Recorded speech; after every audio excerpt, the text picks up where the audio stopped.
What does Malcolm Gladwell, the brilliant writer and thinker, have to say about the financial markets? Nothing. But this astounding observation from him has everything, and I mean everything, to do with success in what could be a very turbulent market. I'm Bryan Ellis. This is episode 177. You're listening to Self-Directed Investor Radio, America's only podcast exclusively for affluent, self-directed investors, where each day of the week you receive innovative investment strategy and deadly accurate market analysis that's untainted by Wall Street and unblemished by government propaganda, all in 7 minutes or less. Coming to you now from iTunes, Stitcher, and SDIRadio.com, here's your host, Bryan Ellis. Hello, SDI Nation. Welcome to the podcast of record for savvy, self-directed investors like you. It's said if we don't learn the lessons of history, we're doomed to repeat them. So here's a quick lesson not about investing and completely about it all at the same time.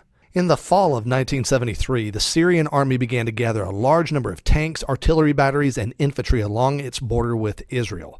Simultaneously, to the south, the Egyptian army canceled all leaves, called up thousands of reservists, and launched a massive military exercise, building roads and preparing anti-aircraft and artillery positions along the Suez Canal. On October 4th, an Israeli aerial reconnaissance mission showed that the Egyptians had moved artillery into offensive positions. That evening, Aman, the Israeli military intelligence agency, learned that portions of the Soviet fleet near Port Said and Alexandria had set sail and that the Soviet government began airlifting the families of Soviet advisors out of Cairo and Damascus. Then, at 4 o'clock in the morning on October 6th, Israel's director of military intelligence received an urgent phone call from one of the country's most trusted intelligence sources. Egypt and Syria, the source said, would attack later that day. Top Israeli officials immediately called a meeting. Was war imminent? The head of Aman, Major General Eli Zeira, looked over the evidence and said he didn't think so. He was wrong. That afternoon, Syria attacked from the east, overwhelming the thin Israeli defenses in the Golan Heights, and Egypt attacked from the south, bombing Israeli positions and sending thousands of infantry streaming across the Suez. Despite all the warnings of the previous weeks, Israeli officials were caught by surprise. Why couldn't they connect the dots? Folks, those words come from the venerable Malcolm Gladwell, one of the most brilliant minds of our age, in his book called What the Dog Saw. So Major General Eli Zeira had absolutely every reason in the world to think that Israel would be attacked by Syria and Egypt.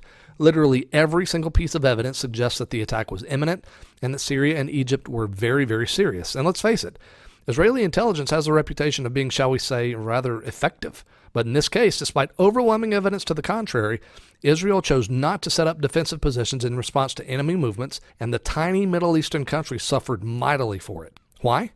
Why did Major General Zeira make such a clearly wrong decision in the face of overwhelming evidence to the contrary? Consider this. Do you know anyone who was hurt by the mortgage meltdown of 07 and 08?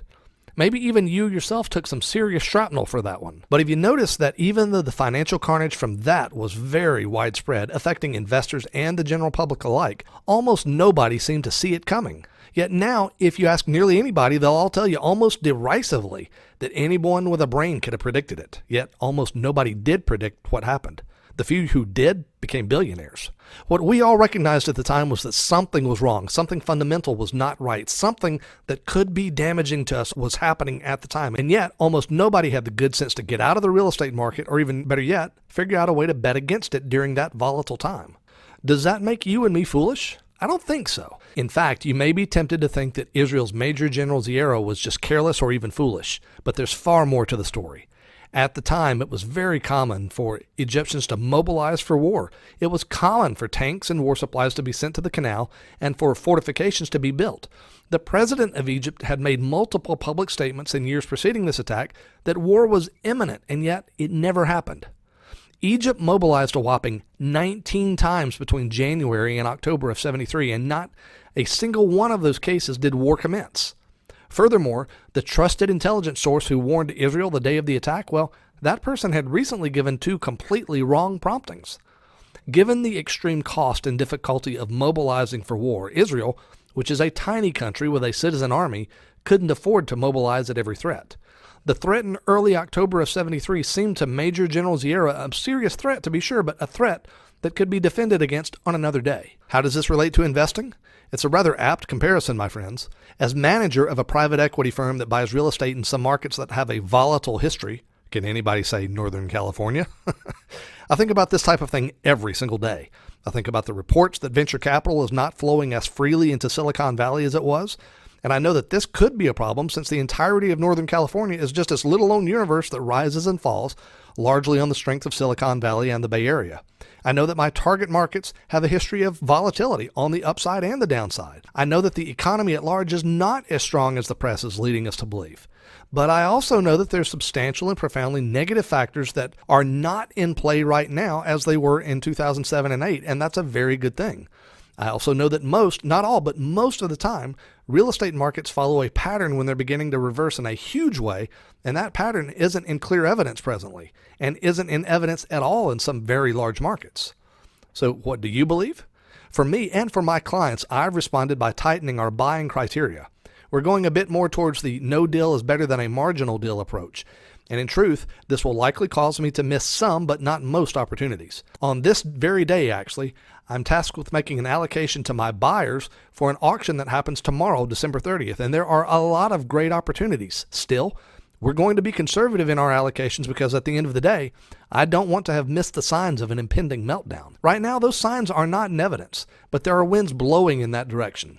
Times like these usually presage a shift in markets, but whether that shift is an outright reversal or merely a temporary plateau, the reality is this. There is still opportunity and a lot of it to be had right now, and I believe for the near future as well. That's why we're hoping to buy several houses this week alone and really get next year started off right for my private equity clients. We got one house late last week where we're expecting a net ROI in the neighborhood of 23 to 25% within 120 days, and both history and current market conditions support that projection, so that's very exciting. We got another house about a week and a half ago that we are expecting to receive a cash offer on today, and that cash offer will lead us to a closing that will generate a profit of about 25% in less than 30 days. That's net. So things are very exciting. So my friends, tomorrow I'll tell you about what happens to SDI Radio in the new year, and I think you're going to love it because you've been asking for it. So until then, please be sure you're subscribed to our private and exclusive notification list by texting the word SDI Radio with no spaces or periods to 33444. And now, more than ever, invest wisely today and live well forever. Thank you for listening to Self-Directed Investor Radio with Bryan Ellis. Don't miss a single episode. Be sure to subscribe to Self-Directed Investor Radio right now on iTunes, on Stitcher, and at SDIRadio.com. Your feedback is always welcomed via email at feedback@SDIRadio.com. This show is for entertainment purposes only and is not intended as legal or professional advice for your situation. Content is the property of the Self-Directed Investor Society.